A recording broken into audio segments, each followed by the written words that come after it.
আসসালামু আলাইকুম। বিগত বেশ কিছুদিন ধরে বাংলাদেশে নির্বাচন বিষয়ক যে মতাদর্শের চর্চা হচ্ছে, তার মধ্যে অন্যতম মতামত বা গুরুত্বপূর্ণ যে আলোচনাটুকু আমরা শুনতে পাচ্ছি, সেটি হচ্ছে আন্তর্জাতিক প্রভাব। এবং আওয়ামী লীগ সরকারের পতন হওয়ার পর থেকে কিন্তু এই যে আন্তর্জাতিক যে লবিং তদবিরগুলো রয়েছে, সেই লবিং তদবিরগুলো বাংলাদেশের বর্তমান প্রেক্ষাপটে কিন্তু খুবই গুরুত্বপূর্ণ ভূমিকা পালন করছে। কখনো নরেন্দ্র মোদী নিয়ে আলোচনা হচ্ছে, কখনো ডোনাল্ড ট্রাম্প নিয়ে আলোচনা হচ্ছে। প্রকৃতপক্ষে আওয়ামী লীগের বিশ্লেষক যারা রয়েছেন বা আওয়ামী লীগ নিয়ে যারা কথাবার্তা বলেন, তাদের মুখে এটি শোনা যায় যে যারা রয়েছেন বর্তমানে বিশ্বের কর্তাধর্তা, তারা আওয়ামী লীগকে ক্ষমতায় বহাল করিয়ে দিবেন। কিংবা আওয়ামী লীগকে পুনরায় বহাল তবিয়তে যে ক্ষমতা রয়েছে, সেই ক্ষমতা অর্পণ করিয়ে দিবেন। কিন্তু প্রকৃতপক্ষে এটি আসলে ঘটা বাংলাদেশে সম্ভব নয়। কেন সম্ভব নয়? এর কারণ হচ্ছে বাংলাদেশের যারা সাধারণ জনগণ রয়েছে, তারা এত তাড়াতাড়ি বা খুবই দ্রুত পুনরায় আওয়ামী লীগকে মেনে নিতে প্রস্তুত নয় কিংবা শেখ হাসিনাকে মেনে নিতে প্রস্তুত নয়। তবে এই বিষয়টি যদি একটি সুষ্ঠু নির্বাচনের মাধ্যমে হয়, দেখা গেল যে দেশে একটি জাতীয় নির্বাচন অনুষ্ঠিত হলো এবং যেভাবে জনপ্রিয়তা রয়েছে আওয়ামী লীগের বা আওয়ামী লীগের জনসমর্থক রয়েছেন, তারা আওয়ামী লীগকে ভোট দিলেন এবং ভোটে আওয়ামী লীগ জয়লাভ করল। সেক্ষেত্রে কিন্তু দেশের মানুষের কোনো সমস্যা হবে না। কারণ এটি একটি ঘটনা। আর অন্যদিকে যে বিষয় নিয়ে আপত্তি দাঁড়াবে, একই সময়ে যদি করা হয় তাহলে সাধারণ জনগণ বলবে যে এটি জোরপূর্বক করা হচ্ছে, এটি স্বাধীনতা হস্তক্ষেপ। অথবা যারা আওয়ামী লীগের বিরুদ্ধে কাজ করে এসেছেন বিগত দিনগুলো থেকে বর্তমান সময় পর্যন্ত রাজনৈতিক অঙ্গন থেকে কূটনৈতিক অঙ্গন পর্যন্ত যারাই কাজ করছেন, তারা প্রকৃতপক্ষে দেশের যে সাধারণ মানুষগুলো রয়েছে তাদেরকে এমনভাবে ব্রেইন ওয়াশড করে দিবেন এবং তারাও তাদের ব্রেইন ওয়াশড অনুযায়ী আওয়ামী লীগকে কোনোভাবেই মানবে না।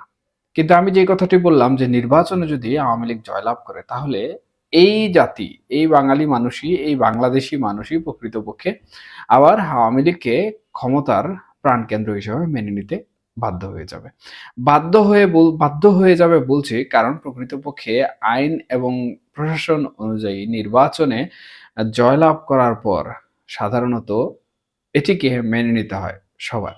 কারণ যেহেতু অন্তর্বর্তীকালীন সরকার রয়েছে, পতনের পর আবার আওয়ামী লীগ ক্ষমতায় আসতে চলেছে বা আবার আওয়ামী লীগ জয়লাভ করেছে। সুতরাং এখানে বুঝে নিতে হবে যে নির্বাচন প্রকৃতপক্ষে সুষ্ঠু হয়েছে। এখানে নির্বাচন যে সুষ্ঠু হয়নি এটি বলার কোনো অবকাশ থাকবে না।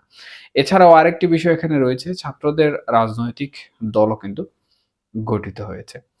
তবে এই বিষয়টি আসলে যত ভাবা সহজ, কাজ করতে গিয়ে কিন্তু ততটা কঠিন।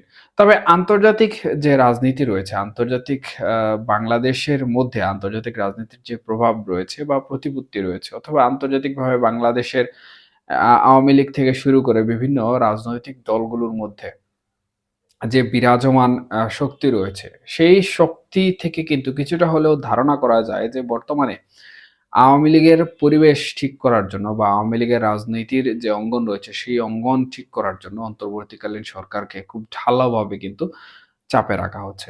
আমি ১ম এ যেমনটি বলেছিলাম যে কখনো নরেন্দ্র মোদী কিংবা কখনো ডোনাল্ড ট্রাম্প নিয়ে আওয়ামী লীগ পন্থী যারা রয়েছেন তারা বিভিন্ন ধরনের বিশ্লেষণ করেছেন, বিভিন্ন ধরনের কথাবার্তা বলেছেন।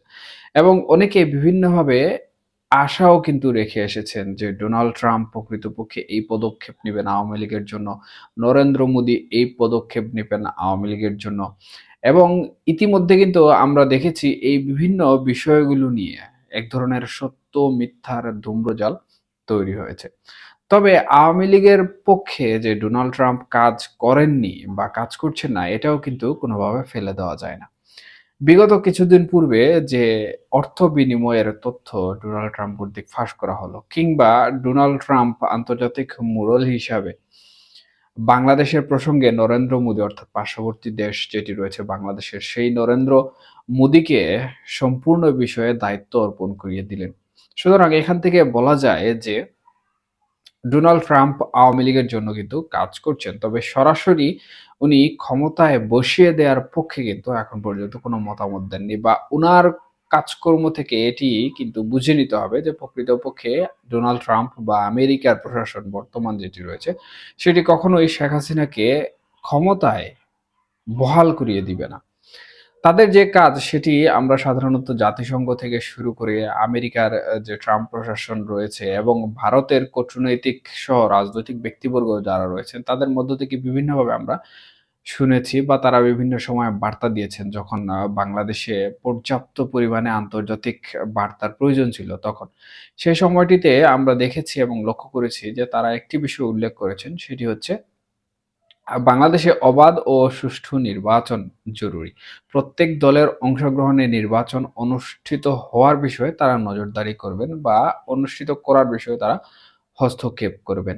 সুতরাং এখানে কিন্তু বলা যায় যে প্রত্যেকটি রাজনৈতিক দল যারা রয়েছে বাংলাদেশে নিবন্ধিত, সেই প্রত্যেকটি রাজনৈতিক দলকে নির্বাচনে অংশগ্রহণ করার জন্য এই আন্তর্জাতিক যে চাপ রয়েছে বা আন্তর্জাতিক যে রাজনীতি রয়েছে, এই রাজনীতি কিন্তু এখানে কাজ করবে। এবং এই বিষয়ে কাজ করার বদৌলতে আওয়ামী লীগ প্রকৃতপক্ষে মাঠ রাজনীতিতে ফিরে আসার সুযোগ পাবে এবং নির্বাচনে অংশগ্রহণ করার সুযোগ পাবে।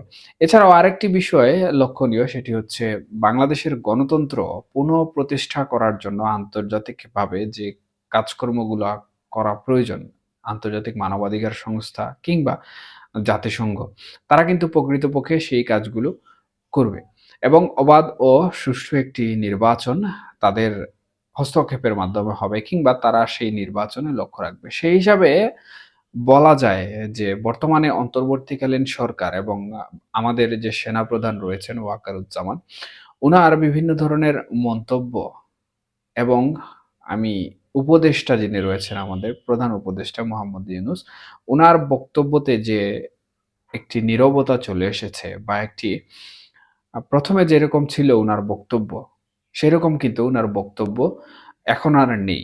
এখন আওয়ামী লীগকে নিয়ে উনি যে বার্তাগুলো দিচ্ছেন, সেই বার্তাগুলো প্রকৃতপক্ষে কিন্তু অনেকভাবেই অনেকে মনে করছেন যে উনার সুর নরম হয়ে গেছে বা উনি কোনোভাবে আ বিষয়টিকে ভয় পাচ্ছেন। প্রকৃতপক্ষে এটি কোনো বিষয় নয়। সম্পূর্ণরূপে আমি যে চাপগুলোর কথা বললাম, আসলে চাপ বলা ঠিক হবে না। আন্তর্জাতিকভাবে যে বিষয়বস্তুগুলো বাংলাদেশের রাজনীতির উপর প্রভাব বিস্তার করছে, সেই প্রভাব বিস্তারের কারণে কিন্তু অন্তর্বর্তীকালীন সরকার মাঝখানে কিন্তু তাদের নিরপেক্ষতা নিয়ে বিভিন্নভাবে প্রশ্নবিদ্ধ হয়েছে। সুতরাং এখন অন্তর্বর্তীকালীন সরকারের হাতে একটি সুবর্ণ সুযোগ রয়েছে। একটি রাজনৈতিক দলও মোটামুটি রয়েছে আমরা বলতে পারি যেটাকে কিংস পার্টি বলা হয়ে থাকে। সুতরাং অন্তর্বর্তীকালীন সরকার যদি এখানে তাদের নিরপেক্ষতা নিয়ে প্রশ্ন উঠিয়ে দেয় তাহলে তাদের যে আ রাজনীতি করার একটি ইচ্ছা প্রবণতা রয়েছে বা ছাত্রদের রাজনীতি করার একটি ইচ্ছা প্রবণতা রয়েছে সেটি ভেস্তে যাওয়ার সম্ভাবনা এখানে রয়েছে। কেন রয়েছে, কি জন্য রয়েছে এই বিষয়ে এই ভিডিওতে বিস্তারিত করতে চাচ্ছি না। তবে আমি যে কথাটি এই ভিডিওতে বলতে চাচ্ছি সেটি কিন্তু সুস্পষ্টভাবে প্রমাণিত হচ্ছে। আমাদের সেনাপ্রধানের বক্তব্য এবং আমাদের প্রধান উপদেষ্টা উনার বক্তব্য বর্তমানে অনেকটাই কিন্তু নিরপেক্ষতার দিকে ঝুঁকে নিয়ে যাচ্ছে বাংলাদেশকে। আর নিরপেক্ষতার দিকে ঝুঁকে নিয়ে যাওয়ার পেছনে সাধারণত আন্তর্জাতিক যে রাজনীতি রয়েছে, আন্তর্জাতিক সংস্থাগুলোর যে চাপ রয়েছে, সেই চাপগুলোই কিন্তু সবথেকে গুরুত্বপূর্ণ। কারণ বাংলাদেশের অভ্যন্তরীণ চাপের প্রভাবে কিন্তু ক্ষমতায় থাকা কোনো ব্যক্তিকে বা কোনো ক্ষমতায় থাকা কোনো প্রশাসনকে কিন্তু প্রভাবিত করতে পারে না। এটি আমরা বিগত ১৫ বছরে কিন্তু লক্ষ্য করেছি আওয়ামী লীগের পতনের বিষয়ে বা আওয়ামী লীগ সরকারের নির্বাচন কিংবা সরকার পরিচালনার ক্ষেত্রে। সুতরাং বলা যায় যে অভ্যন্তরীণভাবে খুবই জোরালোভাবে অন্তর্বর্তীকালীন সরকার কিন্তু চাপের মধ্যে রয়েছে এবং সেই আন্তর্জাতিক চাপের ফলে কিন্তু আওয়ামী লীগ মাঠ রাজনীতিতে ফিরে আসার সুযোগ পাচ্ছে কিংবা আওয়ামী লীগ নির্বাচনে ফিরে আসার সুযোগ পাচ্ছে।